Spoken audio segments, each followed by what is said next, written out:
Hello and welcome. Today, we're diving into a type of inequality that's, well, it's incredibly common but also deeply private. It's something that happens behind closed doors, but its roots are totally tangled up in our shared social world. We're talking about the pleasure gap. It really is a fascinating puzzle. For decades now, research has consistently, and I mean consistently, shown this pleasure disparity between heterosexual men and women. So, in this explainer, we're going to follow the clues to understand not just what this gap is, but the surprising social forces that keep it so stubbornly in place. And let's be super clear here. This isn't just a collection of personal stories or anecdotes. The evidence for what some call the orgasm gap is, frankly, overwhelming. It's a well-documented social pattern, and that tells us something much, much bigger than just individual preference is at play here. Okay, so first things first. Let's start by actually looking at the hard evidence. What does this gap really look like when you break it down?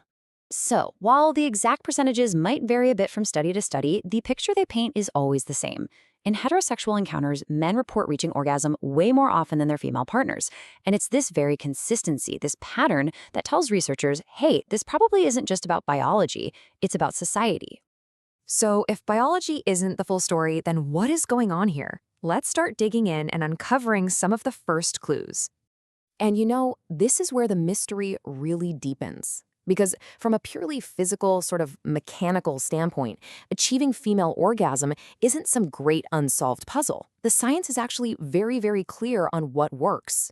Yeah, study after study finds that certain sexual practices, especially ones that focus on clitoral stimulation, including things like oral sex, are directly linked to higher rates of female orgasm.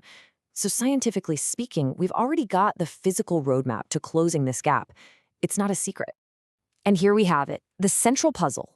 If we know what works physically, why on earth does the gap persist? Well, the research suggests the answer has less to do with our bodies and everything to do with the social programming that shapes what we do with our bodies. And this leads us to the absolute core of our investigation, the hidden social dynamics. It turns out the answer lies in these unwritten rules and social scripts that we all learn about sex, gender, and pleasure. Researchers actually have a term for this. They call it gender labor. It's this kind of unconscious work that people do to make the pleasure gap seem normal, even natural. It's this whole process of creating and maintaining a story that justifies the inequality, usually by falling back on really outdated ideas about what's natural for men and women.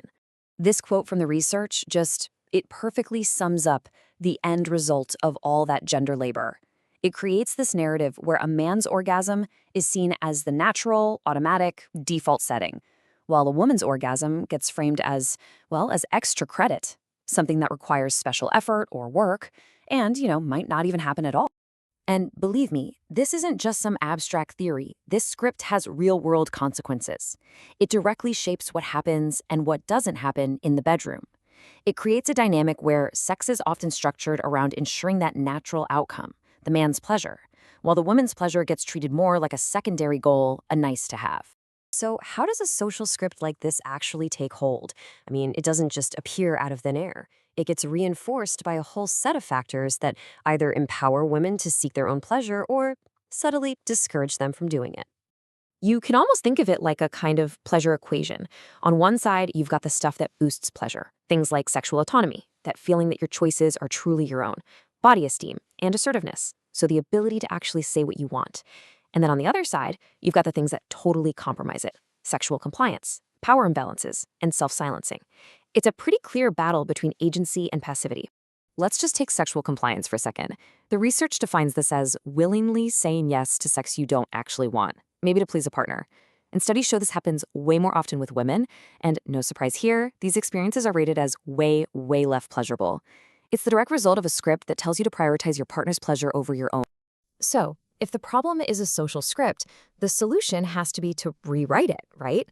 In our final section, we're going to look at what the research says is the actual path toward pleasure equity. So here it is, probably the most crucial takeaway from all of this research.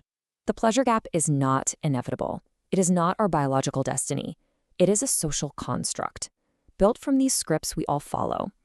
And you know what the great thing is about social constructs? They can be deconstructed and they can be rebuilt. The research really points to a clear, actionable path forward. First, enhancing sexual autonomy, that feeling that you are the driver's seat of your own sexual experiences.